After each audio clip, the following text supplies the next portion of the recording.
요즘 참 세상이 급박하게 참 돌아갑니다. 언제 어디서 어떤 일이 일어날지 참 모르죠. 그런데 어둡고 컴컴한 얘기보다는 그저 한마디 하고 들어가려 합니다. 장로님 대피 기도할 때 월드컵 기도하셨으니까 우리나라가 누구하고 비겼죠? 우크라이나입니까? 우루나입니까? 우루과입니까? 미안합니다. 우루과이하고 비교했다고 그래요. 잘 몰라요. 그런데 그 나라 축구가 그렇게 잘한다면서요. 얼마나 기쁜 소식입니까? 저는 몰라가지고 비겼다고 하니까 손흥민도 있고 이강인도 있는데 왜 비겼을까? 나중에 알고 보니까 잘 차는 나라라고 그래요. 기분이 좋죠. 여러분, 저는 모르니까 비교한 것 가지고 왜 비교했을까? 우리나라 잘 차는 사람들이 많은데 아는 사람은 비교한 것만 해도 대단하다고 생각하죠. 맞습니다. 여러분, 우리 인생을 살았을 때 누가 나에 대해서 정확하게 잘 알고 말해줄 수 있다는 사람은 정말 큰 복입니다. 예수님, 그런 관계였습니다. 나사로와 그의 두 자매와. 그런데 예수님이 가지를 않아요. 오히려 이틀을 더 머물고는 유대를 가시고 베다니에 도착합니다. 마리아가 앉아있는 그곳에는 예루살렘에서 참 위로해 주러 온 사람들로 가득히 채워지고, 나중에 올 때에는 예수님에게 달려올 때에 사람들이 다시 곡하러 가는 줄 알고 무덤을 향해서 가는 줄 알고 따라옵니다. 그러니까 예수님에게 다 몰려들게 되는 거죠. 그런데 오늘 이 본문을 잘 보시면 무엇을 우리에게 가르치시냐면, 우리도 그렇고 여러분도 그렇고 저도 그렇고 여러분도 그렇고 어떤 남들이 어떤 일이 생기면 냉정하게 딱 그니 판단을 하고 이렇게 하면 참 좋겠는데 당사자가 되면 혼돈될 때가 참 많아요. 오늘 마리아도 마찬가지입니다. 주님을 믿는다고 고백을 해요. 부활할 것을 믿습니다. 그런데 현재 자기 오라비가 살아난다는 것에 대해서는 생각을 못한 겁니다. 그러면 한번 여쭤보겠습니다. 이들이 믿음이 없어서 그런가요? 아니요. 그렇다면 이들이 죽은 자가 살아나는 것을 목격을 못하고 듣지 못해서 그럴까요? 아니요. 이미 그들은 3번의 큰 죽은 자가 살아난 사건을 압니다. 하나는 가버나움에 살고 있는 왕의 신하의 아들이 죽었는데 이 신하가 예수님에게 달려온 거예요. 와서는 요청합니다. 내 아들이 죽게 생겼습니다. 좀 살려주십시오. 금방 죽습니다. 빨리 내려오십시오. 요청을 합니다. 그런데 예수님께서 이 왕의 신하에게 말합니다. 내 아들이 죽지 않고 살았다고 말합니다. 가서 돌아가라고. 참 있을 수 없는 말을 하지요. 그런데 그걸 믿고 돌아갑니다. 돌아가는데 어떤 일이 벌어지냐면 아들이 살아나서 그 종들이 이 사실을 알리기 위해서 올라옵니다. 그리고 만나는 거예요. 깜짝 놀라서 묻습니다. 그때가 언제냐? 이게 어디에 나오냐면 요한복음 4장 50절에서 53절에 나오는데, 이 사실을 믿고 온 가족이 다 믿었다 그렇게 말합니다. 우리 같이 한번 읽어보겠습니다. 예수께서 이르시되 가라, 내 아들이 살아있다 하시니 그 사람이 예수께서 하신 말씀을 믿고 가더니 내려가는 길에서 그 종들이 오다가 만나서 아이가 살아있다 하거늘 그 낳기 시작한 때를 모른즉 어제 7시에 열기가 떨어졌나이다 하는지라. 그의 아버지가 예수께서 내 아들이 살아있다 말씀하신 그때인 줄 알고 자기와 그 온 집안이 다 믿으니라. 아멘. 여러분, 이 사실을 말하다가 모르겠습니까? 알지요. 그것만이 아니에요. 야일의 딸이 죽었습니다. 그런데 예수님께서 뭐라고 말씀하시냐면 죽은 게 아니라 잔다고 말합니다. 가서 야이로의 집에 갔는데 어떤 일이 벌어지냐면 이미 이 야이로의 딸이 죽어가지고 다 크게 떠들면서 눈물을 흘리고 곡을 넣는 거예요. 그때 예수님이 말합니다. 죽은 게 아니고 잔다고 말할 때에 사람들이 비웃습니다. 예수님이 부모만 데리고 야이로의 딸에게 갑니다. 어떻게 합니까? 딱 하나예요. 이 아이의 손을 잡고 이렇게 세우면서 달리다 쿰 합니다. 소녀야, 내가 네게 명하노니 일어나라. 어떤 일이 벌어지니까 뻘떡 일어나고, 그리고 일어난 이 아이에게 먹을 것을 주라고 말합니다. 여러분, 이것을 말하다가 모르겠습니까? 아니요, 압니다. 그것만이 아니요, 나인성에 아들 하나 둔 과부가 그만 이 아들이 죽고 맙니다. 동네 사람들이 상여를 메고 동네를 나가는데 예수님과 부딪혀요. 그때 예수님께서 관에 손을 얹고는 청년아, 내가 내게 말하노니 일어나라고 말합니다. 그때 이 청년이 뻘떡 일어나요. 이걸 마르다가 몰랐을 것 같아요. 마리아가 몰랐겠습니까? 아니요, 알아요. 그런데 마르다가 이렇게 말합니다. 먼 훗날 부활할 것을 믿습니다. 왜 그래요? 마르다, 현실을 뛰어넘지를 못합니다. 이 세 부류는 죽은 지 얼마 안 됐어요. 방금 죽었거나 얼마 되지 않은 그런 상황입니다. 그런데 자기 오라비는 나흘이 돼서 썩어서 냄새가 나는 거예요. 썩어서 냄새가 나는 겁니다. 그 현실 앞에 아무것도 할 수 없는 걸 느끼게 되는 거예요. 이걸 예수님께서 깨뜨리신 거예요. 아니야, 내 오라비가 살아난다. 사랑하는 성도 여러분, 주님은 먼 훗날 우리가 주님 오시는 그때 죽은 자가 살아나고 부활할 것을 믿습니다. 살아서 믿는 자는 죽지 않고 영원히 사는 것을 믿습니다. 그런데 그것만이 아니라 오늘 이 시대에 살아있는 모든 사람들에게도 똑같이 죽은 자가 살아나게 되고 영생 얻는 이 엄청난 일이 있음을 우리에게 가르쳐 주십니다. 위에 베드로도 마찬가지입니다. 바울 사도도 마찬가지예요. 그들이 사역할 때 어떤 일이 벌어진 줄 아세요? 지나가면 그림자만 지나가도 병든 자들이 낫게 됩니다.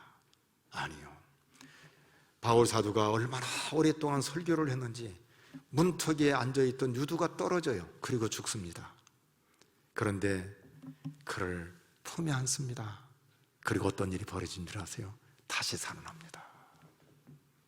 오늘 본문을 잘 보십시오. 여기 보면은 우리 주님께서 말씀하시는 거예요. 나를 믿는 자는 죽어도 살겠고, 또 이렇게 말합니다. 무릇 살아서 나를 믿는 자는 영원히 죽지 아니하리니 이것을 내가 믿느냐. 누가 부활이요 생명 되신 그 은총을 입는다고 말합니까? 예수 믿는 사람입니다. 예수 믿는 사람에게 이 은총을 하나님께서 주신다고 말합니다. 조금 있으면 성탄절이 다가옵니다.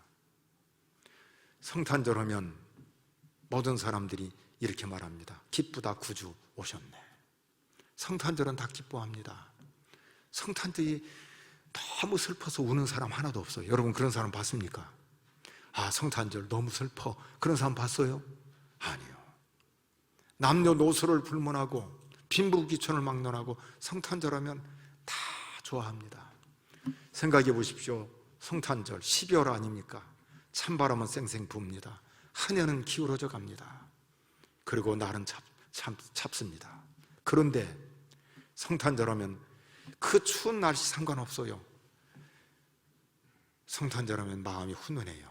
따뜻하고 뭔가 참 내게 무언가 올 것 같은 설레게 해주는 게 성탄절 아닙니까? 왜 그래요? 예수님의 이름의 뜻이 거기에 있어요. 예수님의 이름은 사람이 지어주지 않았습니다. 하나님이 지으셨어요. 아들을 낳으리니 그 이름을 예수라 하라. 천사들을 통해서 이름을 지어줍니다. 예수 이름 뜻이 뭐예요? 그가 자기 백성을 그들의 죄에서 구원할 자이심이라. 죄에서 구원할 자라는 거예요. 또 하나가 있습니다. 임마누엘입니다. 하나님이 우리와 함께 계시다 함이라. 맞아요. 성탄이 왜 기쁜 힘인 줄 아세요? 성탄이 왜 설레게 하는 줄 아십니까? 구원자가 이 땅에 오신 것이고, 또 하나는 그분이 우리와 함께 계시기 때문입니다. 예수님께서 부활이요 생명이라는 말은 예수님만이 우리에게 생명을 주시고 예수님만이 우리에게 영원한 천국을 선물로 주셨다는 사실입니다. 예수 믿는 자에게 이 기쁨, 이 감격, 이 은혜가 임한다고 말씀해 주십니다. 여러분 한번 생각해 보십시오. 예수 믿는 자의 장점이 뭐요? 잘 사는 겁니까? 아니요. 공부 잘하는 겁니까? 아니요. 권세 있는 겁니까? 아닙니다. 예수 믿는 사람 만났을 때에 겉으로 볼 때는 초라합니다. 아무것도 아닌 것 같아요. 그런데 말을 합니다. 말을 해보니까 무엇이 나옵니까? 생명이 나오는 거예요. 생명이 나오는 거예요. 말을 해보니까 부활이 나오는 겁니다. 이 세상 살다가 먼 날 영원한 하나님 나라에서 눈뜰 것을 믿습니다. 여러분, 예수 믿는 사람과 만나서 대화할수록 세상에서는 도무지 들을 수 없는 이 엄청난 소식을 듣는 거예요. 겉으로 볼 때는 똑같아요. 남들이 볼 때에 비교가 되지를 않습니다. 그런데 만나서 보면 달라요. 오늘 설교를 준비하면서 고재봉에 대해서 좀 알고 싶었는데 정말 궁금했거든요. 누가 전도를 했을까? 누가 이 사람을 이렇게 변화시켰을까? 6.25 전쟁 이후에 고재봉은 군 생활을 했던 군인이었습니다. 그런데 일출 나왔을 때 그만 자기 대대장 집에 걸려있는 고기 덩어리를 보고는 그걸 보고 가져와서 부대원들과 같이 먹으면 좋겠다 해서 가져와서 먹었는데 그만 잡히고 맙니다. 부대장이 남한산성, 진짜 군인들이 가서는 안 되는 그 감옥에 가지요. 얼마나 얻어 터졌는지 일을 갑니다. 내가 나오면 부대장을 죽이겠다고. 나오는 날 토끼를 들고 부대장 집에 가서 6식구를 죽였는데 자기 부대장이 아니고 새로 청근한 새로운 부대장이에요. 너무 끔찍한 살인자입니다. 근데 이 내용을 이번 주에 참 감사해요. 그런 거 보면은 하나님이 진짜 설교에 얼마나 도움을 주시는지 몰라요. 유영기 교수님이 바로 카톡으로 연락이 왔습니다. 너무 감사해요. 이 고재봉에 대해서 정확하게 실제적으로 곁에서 같이 감옥에 있었던 사람, 나중에 장로된 사람인데 이인수 장로라는 사람이 간증한 내용을 보내줬습니다. 잘 보니까 어떤 내용이냐면 고재봉이 거친 사람이에요. 감옥에서 이 교도소장이 이 사람을 다룰 수가 없습니다. 조용히 하라고도 조용하지도 않고 앉으라고도 앉지를 않아요. 내가 왜 앉아? 그러면서 아주 그냥. 그런데 이 밥을 집어넣는 이 구멍이 있는데 그걸로 이렇게 쳐다보는데 고재봉이가 손가락으로 그냥 이 소장이 눈을 찔러버린 거예요. 뭐 비극이지요. 다시는 소장이 이거 구멍으로 쳐다보지도 않고 나타나지를 않는 겁니다. 군목이 소령인데 이분이 찾아와서 고재봉에게 야 이놈아 그런다고 소장의 눈을 찌르냐? 그래서 성경을 좀 읽으라고 하니까 성경을 잘 받아요. 그러니까 옆에 있던 이인수라는 이 같은 교도소에 있는 사람이 야 성경을 받는가 보다 했는데 성경을 받고는 고재봉이가 이렇게 말합니다. 목사님 고맙습니다. 그라니도 화장실 갈 때 휴지가 없었는데 이걸 당분간 오래 쓸 수 있을 것 같아서 좋습니다. 그러더라는 거예요. 그런데 이 사람을 변화시키는 사람이 나타납니다. 옛날에는 성경을 파는 사람을 권서라고 했습니다. 권서. 그런데 안국선이라는 이 권서, 성경책을 파는 사람이 고재봉에게 찾아온 겁니다. 그리고는 뭐라고 말하냐면 이렇게 말합니다. 여보시오, 나도 죽을 수밖에 없는 죄인인데 내가 예수 믿고 구원받았습니다. 이것 한번 보시오. 이렇게 말을 하니까 동병상련이라고 이 죽을 수밖에 없는 죄인인데 나도 예수 믿고 구원받았다고, 당신도 성경 읽으라고 하니까 이 사람도 사형수였는데 예수 믿고 구원받았다면 하고는 동질감이 생겨가지고 이 성경을 받았다고 그래요. 그리고는 성경을 얼마나 열심히 읽는지, 저 사형수도 성경 읽고 구원받았다면 나도 한번 읽어봐야겠다 했던 그 마음이 변하지 않고 낮과 밤을 가리지 않고 성경을 읽었다고 합니다. 모르는 거 있으면 그래도 자기보다는 내가 조금 낫다고 이인수 장로에게 모르는 것은 물어보면 성의껏 가르쳐줬다고 그래요. 그러던 어느 날 이 사람이 예수를 만납니다. 예수를 믿어요. 그리고는 전도를 하기 시작하는데 이렇게 전도를 했다고 해요.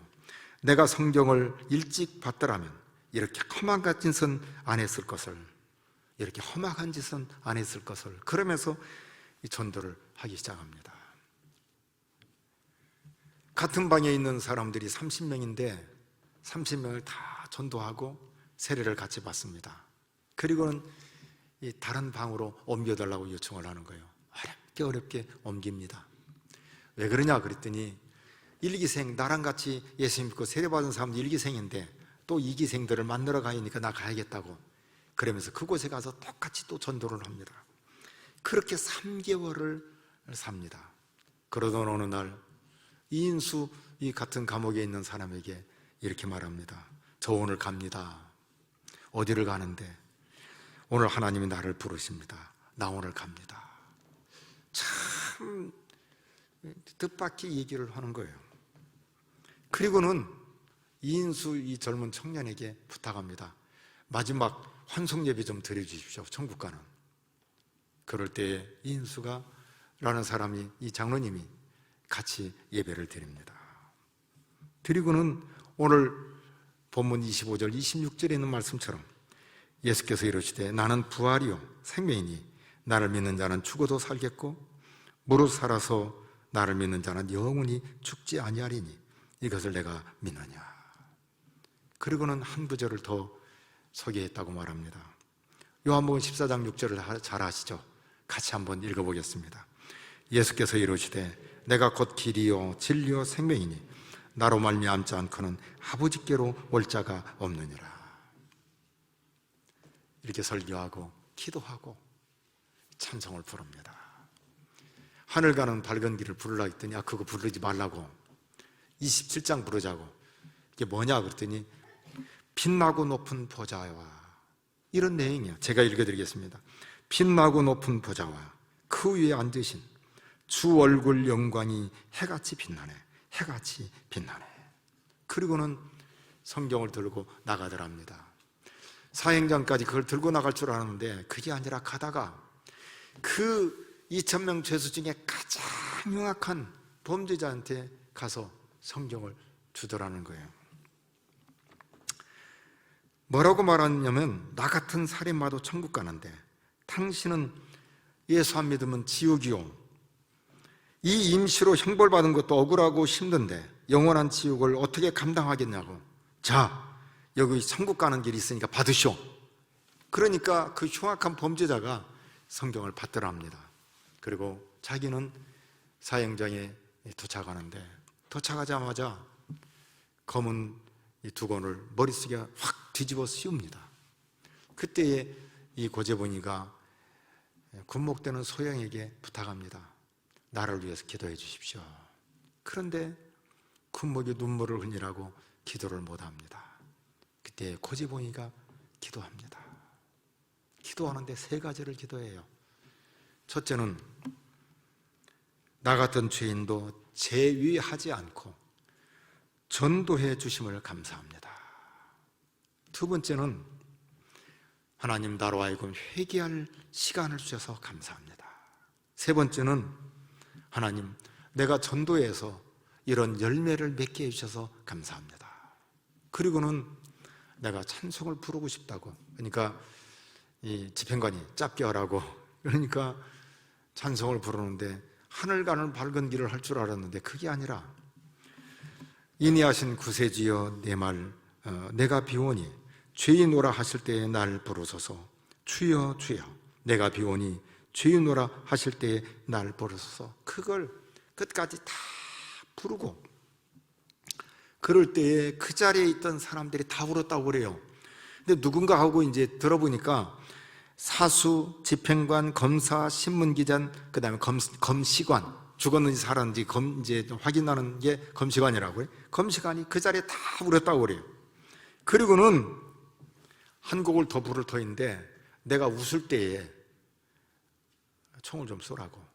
총을 쏘는데 이 한 군데만 쏘야 하기 때문에 여기다가 표시를 한답니다. 이렇게 가슴에 이렇게 표시를, 심장 쪽에 표시를 해놓고 거기다가 이제 총을 쏘게 하는데, 하늘 가는 밝은 길이 내 앞에 있으니 슬픈 일을 많이 보고 늘 고생하여도 하늘 영광 밝음이 어둠 그늘 해치니 예수 공로 의지하여 항상 빛을 보도다. 3절에 보면 끝부분에 이 대목이 나와요.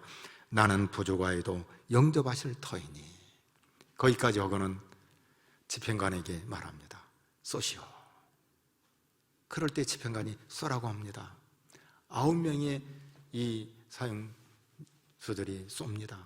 그 9발을 쏘는데, 쏘고 난 뒤에 이 고제목을 보니까 얼마나 이 총알이 정확하게 맞았는지 마치 벌집 쏘듯이 쏘아가지고 거기가 뻥 구멍이 뚫렸다고 그래요.